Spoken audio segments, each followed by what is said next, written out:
окраины. Господа французы, а вы знали, что вы украинцы? Нет, не знали, вы сейчас узнаете. Дамы и господа, честной люд, всем салют. Хейтеры, вам с кисточкой. Да, тут интернет преподнес нам такое, вы не представляете. Кто-то видел, наверное, этот уже ролик, да, ну я ржал. Я ржал, я слушал, да, я так насладился сам своим смехом, то что вы не представляете. Что творят историки, как они переписывают историю. Это невозможно, ребят.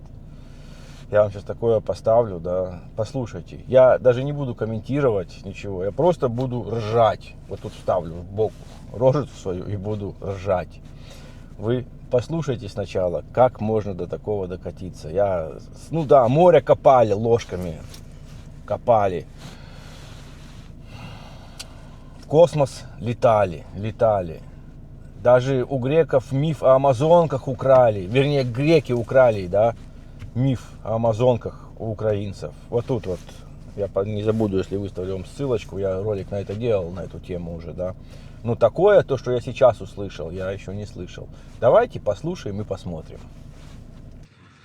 Тотальной украинизацией учебного процесса и переписыванием совместных страниц истории русского и украинского народов занимается Министерство образования и науки Украины. В 2016 году это ведомство, цитирую, с учетом исторических событий последних лет, конец цитаты, утвердило 25 учебных программ. Наиболее масштабной корректировке подверглись программы по истории и географии. Я даже захватил с собой учебник географии для 8 класса под редакцией Масляка и Капирулина. Если верить ему, то предки французов, испанцев, португальцев, турок и даже евреев пришли с Украины. Хочу обратиться к своему французскому коллеге.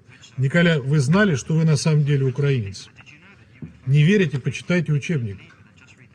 Я взял это оттуда. В нем железная логика. Поскольку предки французов это галлы, то они пришли из Галичины, которая на Украине. А знаете ли вы, что, по мнению автора учебника, украинцы и поляки имеют славянское происхождение, а русские – уграфинское? Отказано в славянстве белорусам, их отнесли к балтийским народам. В учебнике «История Украины» для 7 класса под общей редакцией Ляха и Тимировой говорится, что становление украинского народа насчитывает 140 тысяч лет. В учебнике по истории для 9 класса под редакцией Турченко и Марокко утверждается, что к концу XVIII века украинцы в то время были одним из самых крупных народов в Европе. Здесь стоит упомянуть, что галичанец, автор книги «Украинская нация», вообще убежден, что, цитирую, население Восточной Европы вошло в первое тысячелетие новой эры под названием украинцы. Конец цитаты. И это при том, что украинцами жители территорий, входящих в современную Украину, как известно, никто не называл. Даже в творчестве чтимого на Украине и в России поэта Тараса Шевченко, жившего в середине XIX века, термин «украинцы» полностью отсутствует.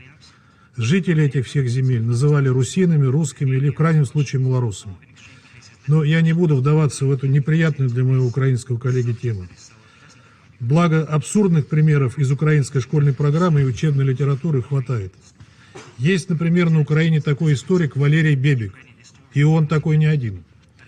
Так вот, он утверждает, что Константинополь был колонией Херсонеса на территории современного Севастополя, а прародитель скифов – это уроженец Крыма Геракл, чьи корни исходят с острова Хортица на Днепре.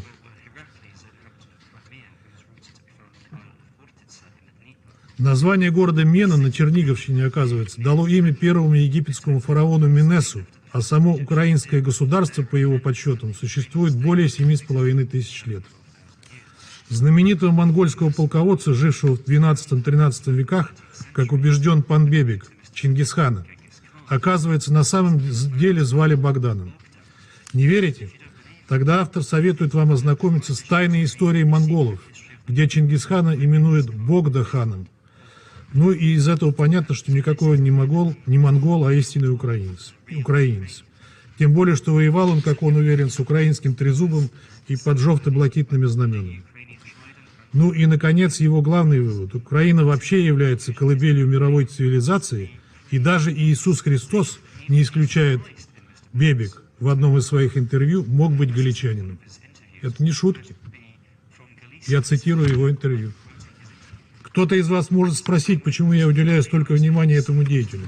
Мало ли в наших странах сумасшедших, продвигающих маргинальные и весьма спорные исторические теории?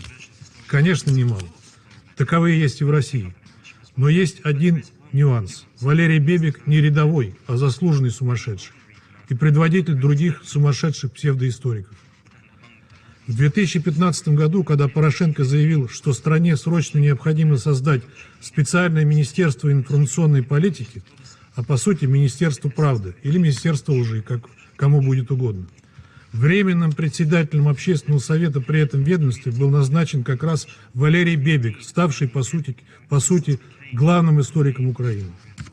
Более того, этот человек неоднократно выдвигался на национальную премию Украины имени Тараса Шевченко, государственную награду за весомый вклад в развитие культуры и искусства.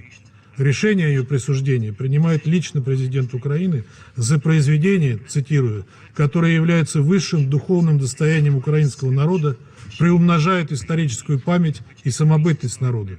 Конец цитаты. Так что выходит, он никакой не маргинал, а по сути отец современной украинской историографии. Ну вот, ребятки, скажите-ка мне, это какую надо кастрюлищу иметь на голове, да, чтобы вот такие вещи заявлять? Тут без слез, да, и без смеха все это не посмотришь и не послушаешь. Что это должна быть за кастрюля, каких размеров? Вот, расскажите-ка мне, ну, я вам еще на сладенько еще кое-что приготовил, да, я еще вам включу один небольшой ролик, коротенький такой, да. Это на сладенько, это вы вообще тогда будете, да, будет отпад. Вот, вы пока подумайте, а пока думаете, вот тут клин-клин, можете перейти на телеграм-канал, QR-код, подписаться. Также можете подписаться на мой влоговый канал, тоже клин-клин здесь, вот. Снимаю добрые, хорошие ролики, путешествия, рыбалка, Скандинавия, Норвегия, Швеция, Германия, ну и там, где катаюсь, в общем, дача, огород, все такое, обычный канал. Вот, ребятки, расскажите-ка мне, вот, ну как, есть у людей мозги, я не знаю, если их назвать можно мозгами или людьми, да, кто вот такие вещи пишет. Мне очень интересно ваше мнение. А теперь я вам обещал на сладенькое. Послушайте внимательно. Тут немножко с матом будет, конечно, но запикаю нет, если не запикаю, значит не запикаю. Слушайте. Сначала словаки забрали Украину, потом турки, нет, монголы, словаки, турки, а потом еще и Россия. Забрали Аляску, суки. Короче, вообще а была украинская, забрали сейчас Крым. Короче, ненавижу Россию, вообще патриот, не люблю его. Вот так, вы знали? То, что Россия забрала Аляску у Украины. Оказывается, Украина имела раньше Аляску. Она ей принадлежала. Как вы относитесь к таким высказываниям? Ну или к поколению таких людей, которые в такое верят, книги пишут. Они детям вдалбливают эти вещи. Это же невозможно такое. Или вы думаете, это правда? Вот напишите ваше мнение. Вы верите в это? Хотя я думаю, вы в это не верите.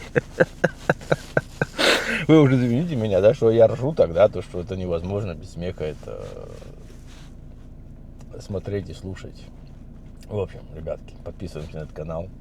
Лайк, комментарий, пальчик вверх, пальчик вниз, танцы с бубном. Мне будет очень приятно. Давайте каналчик добьем до 100 тысяч. Мы полтинничек уже перевалили, очень прекрасно. Все равно пишите ваши комментарии, я не могу. Я извиняюсь. Вот. Ну и сейчас я музычку вам, красивую музычку вставлю еще. Все, давайте, всем добра, удачи. Полетели в космос Гагаренко с нами. Черное море ложками копали сами. Колумб был украинцем, татары и монголы. Мы древние, нам 20 тысяч лет до школы. Америку открыли мы, амазонки с нами. Греки все украли, тут проверяли сами. Горы, реки, океан, все украдено у нас. Мы вселенная в одном, удивительный экстаз.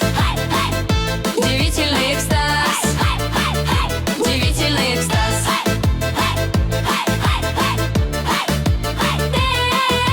Мы построили пирамиды, заодно Сахару. На Марсе тоже были, видели там жару. Трою мы придумали, Одиссей был кумом. Все, что в мире есть сейчас, мы сделали умом. Америку открыли мы.